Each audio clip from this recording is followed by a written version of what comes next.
All right, Nick, let's talk about the Oregon Ducks. This is a team we covered all offseason, going through Dan Lanning's moves, his pickups, his recruitment.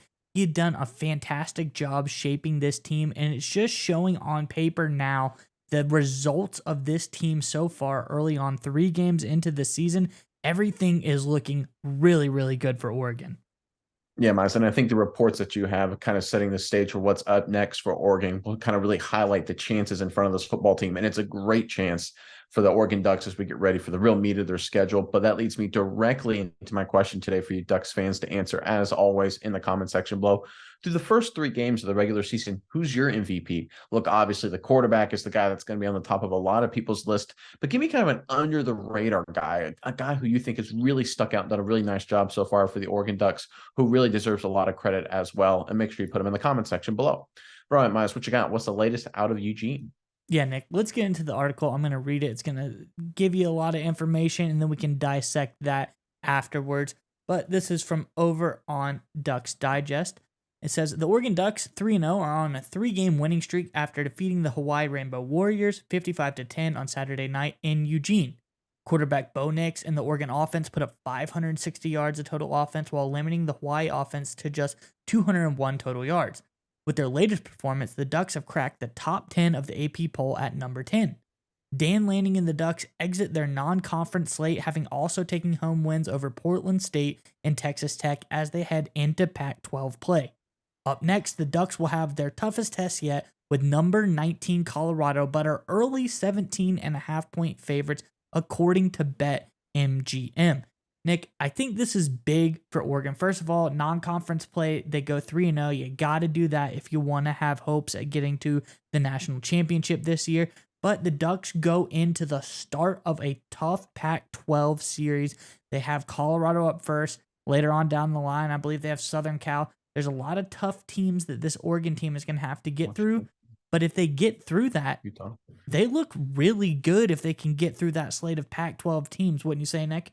Well, the Pac-12 is just brutal right now. You brought up USC, of course, towards the end of the schedule, but of course, after Colorado, they've got Washington with Michael Penix. He looks absolutely fantastic. Washington State, I think it's a little overrated, but they're ranked right now. And Utah is always a tough team to play. And then, of course, Oregon State with DJ Uiagalelei at quarterback, right? They look a lot better. So this is a kind of murderer's row schedule for Oregon.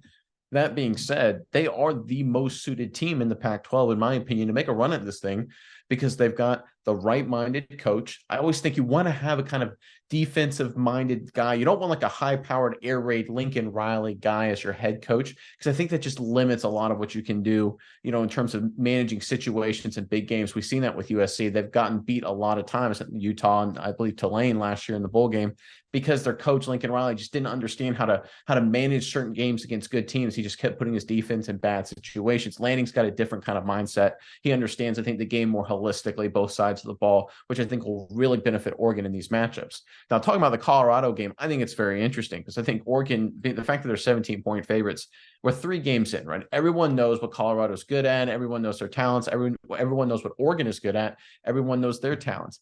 The interesting thing I have about this, and I think this is what the sports books are getting on, if you look at Bo Nix's and Shedeur Sanders' stats between the two, Shedeur Sanders obviously being the starting quarterback at Colorado, pretty much identical. They're very, very similar in terms of production, yards, completion percentage, touchdowns, efficiency. Sanders, for a lot of reasons, right? Obviously, he's had a great start to his career at D1A, has been like all over the news. Bo Nix kind of really under the radar. And I think this is an opportunity this coming Saturday to really step up and have a big performance for himself and really put himself back on the map more than he did since his early career in Auburn. Because this is a Colorado defense, and frankly, every other Pac-12 defense except for maybe Utah, that's just not very good. And I think Oregon has a much more well-rounded defense, and I think that will help them in these games. And I think it all goes back to Dan Lanning. We talked about Oregon a lot in the offseason. The way they structured their team, this is a complete football team, and I think they're well-suited to make a run. And I think it starts with beating Colorado this coming Saturday. Yeah, Nick, I think you bring up some great points. One, I think Oregon probably has one of the better defenses in the Pac-12 as far as, being able to slow guys down. We see Colorado, they go up against a Colorado State team who probably shouldn't have been that good, but it is a rivalry game. You give that a little bit here or there, but it was still close. It was down to the very end, double overtime. They win the game, Colorado does. but it was very, very close. A team like Oregon, I think you go into Oregon State, you expect to win that game by a couple of scores.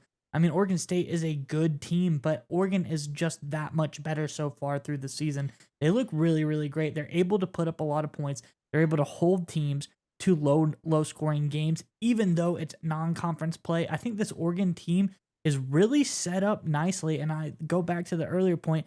Dan Lanning, not only is he great at running the team, but he's done a very good job at building this team as well. And I think Oregon, they're early favorites out of the Pac-12 for me to be a good college football playoff team. And there's one thing I want to really focus on. That was just one of the things I was just double checking there. This team has been around the block. There's a lot of veteran experience on this Oregon Ducks team. That really matters, right? There's a reason that a lot of young teams, you look at USC last year, kind of faltered down the stretch. I expect a similar dynamic out of Colorado this year. When you have a lot of new guys in a program, a lot of transfers, a lot of freshmen playing, you can get off to a hot start, but eventually people get film on you. Defenses and offenses can react with certain game plans, and you kind of fizzle a little bit. That's what tends to happen. Oregon, much more mature. They've been around the block. You got a coach who's smart, who's built this team the right way. You factor all those things coming in together. I think they are the top contender in the Pac-12. I know everyone loves Caleb Williams and USC, and rightly so. And everyone loves Colorado and what Coach Prime and Shadur Sanders have done, and rightly so. But I think the real bell of the ball here in the Pac-12 has got to be Oregon, and I think they'll start to show it this Saturday.